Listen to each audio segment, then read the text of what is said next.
This man has emerged as the de facto leader of the Boston Red Sox, and he's absolutely killing it.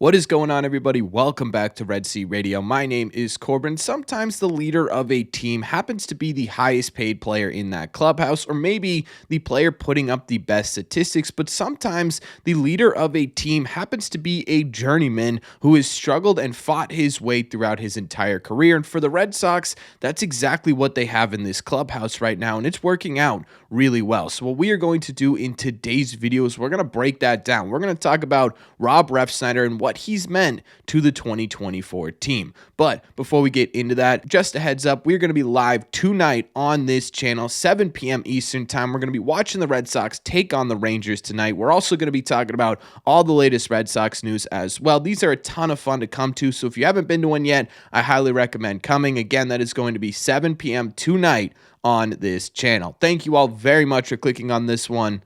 Let's get into it.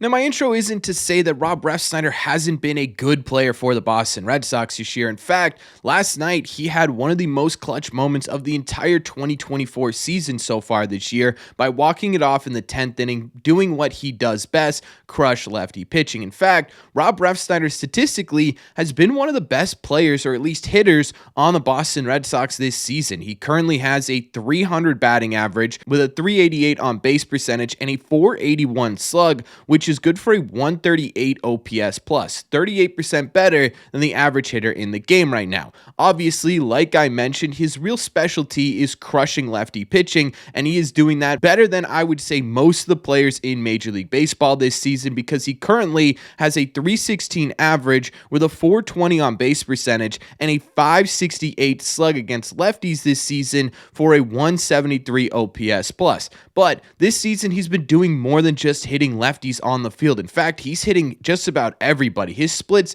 against right-handed pitching is really good as well. He's currently hitting 287 with a 362 on base percentage and a 409 slug with a 118 OPS plus against righties. That is 18% better than the average hitter in Major League Baseball. He has had a huge impact on what the Red Sox have been able to do on the field this season. And I gotta mention, he did most of it while playing through a broken toe. It makes it even more impressive. What Rob Refsnyder has brought to this Red Sox team has been consistency in a season where we didn't really know going into it where the consistency from the right-hand side was going to be. We knew that there were higher impact potential players from the right-hand side. Guys like, say, Don Rafaela, Tyler O'Neill, and Trevor Story before he was injured were names that came up as players who could impact this team from the right-hand side, but we didn't know what type of consistency the Red Sox were going to get there. Rob Refsnyder has stepped into that role on the field and become your consistent right-handed hitter, the guy that you can rely on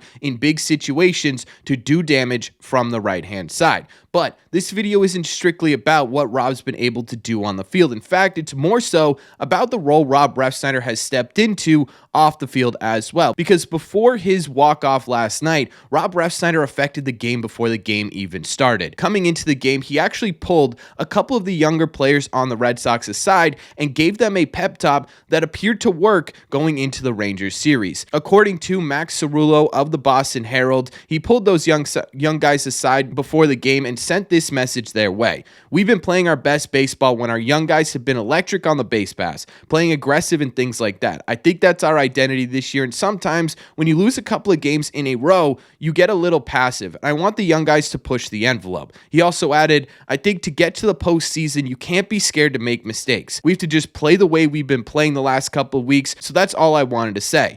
And again, this has been something Rob Refsnyder's actually been doing all season long, because as the 33-year-old on the Boston Red Sox, he has become the de facto oldest position player the Boston Red Sox have. Coming into the season, he understood that role. Back in May, he did a sit-down interview about what it meant to be a leader in this clubhouse and what his mindset is going into that role. Quote, I think they know I'm invested in how they are doing as players. I definitely care. I've had a wide spectrum in my career of failure in different situations, situations, so I think that helps some of the guys to be able to relate. The role Rob Refsnyder has played on the 2024 Red Sox is to be the glue. You can have all the talent in the world on a team, but if you can't figure out a way to fight for a common goal or understand that baseball is a long and enduring sport, you're not going to be able to get where you want to go. Rob Refsnyder provides that for the Boston Red Sox. He becomes a guy that players can go to who has been there and done that to understand what it's going to take to continue to have success,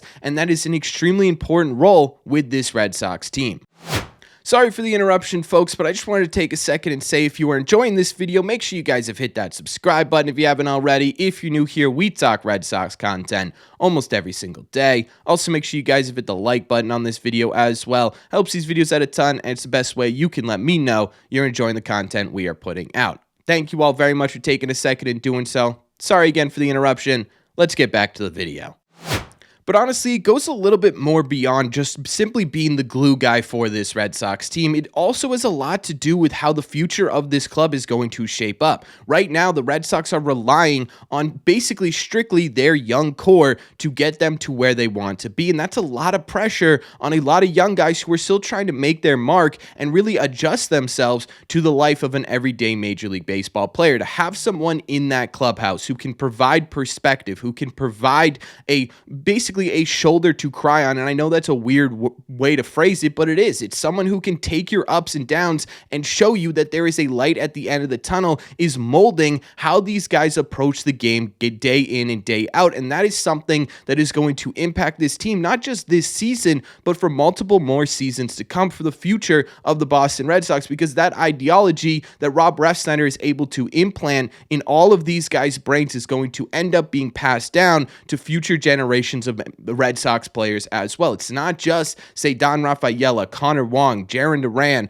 Willie Abreu who are benefiting from this. It's going to be guys like Meyer, Teal, Anthony, Meidroth, Fitz, Priester, right? They're going to come up here and they're going to go through similar things, but these guys who now have this perspective are also able to say exactly what Rob Refsnyder said to them and help them along their journey as well. And I don't think we've been giving Rob Refsnyder enough credit at all this year. I certainly have not on this channel, right? We've talked about his success on the field, but what he's doing off the field has been undeniably one of the most important things the Red Sox have done this entire season, and we got to give Rob Refsnyder a lot of credit for where the Red Sox are right now. Now, the big question is, what does this mean over the long term? And we've actually talked about this a lot on this channel, where over the next couple of months here, the Red Sox are going to be faced with a lot of tough decisions, what the roster is going to look like going forward. We've mentioned a few times now, but over the next year, 2 years, there's going to be an injection of a lot of young, talented players. You've got guys like we just mentioned, Meyer, Teal, and Anthony, who just got promoted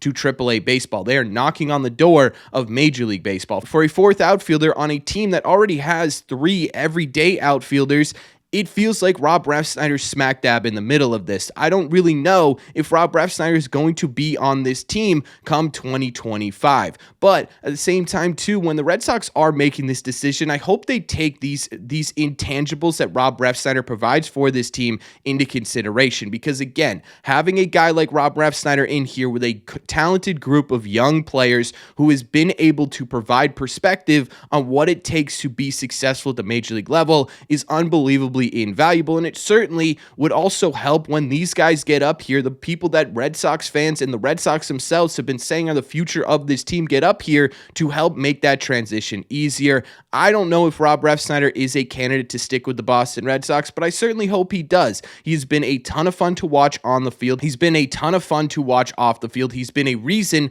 why we're seeing success from the 2024 Boston Red Sox, and so I hope and pray that the Red Sox consider this when they're ultimately making their decision, but that's a long ways away. We still have a while to go until Rob Refsnyder is ultimately decided upon by the Red Sox brass. He does have a club option for 2025, so it's not impossible that he's back here in 2025 in a bit of a smaller role with this Red Sox team as basically a fifth outfielder, bench bat, utility type guy for the Boston Red Sox. But again, we still have a while to go till that happens, so let's enjoy what Rob's doing right now, because again, it's very rare that you find a player who's able to produce on the field like he's producing this year and also impact the clubhouse the way he's been impacting the clubhouse. But that's just my opinion. So let me know in the comment section down below. What do you think about this? What do you think about what Rob Refsnyder's been able to do on the field and off the field? Has he become, in your mind, the de facto captain of the 2024 Red Sox, or is there someone else that you think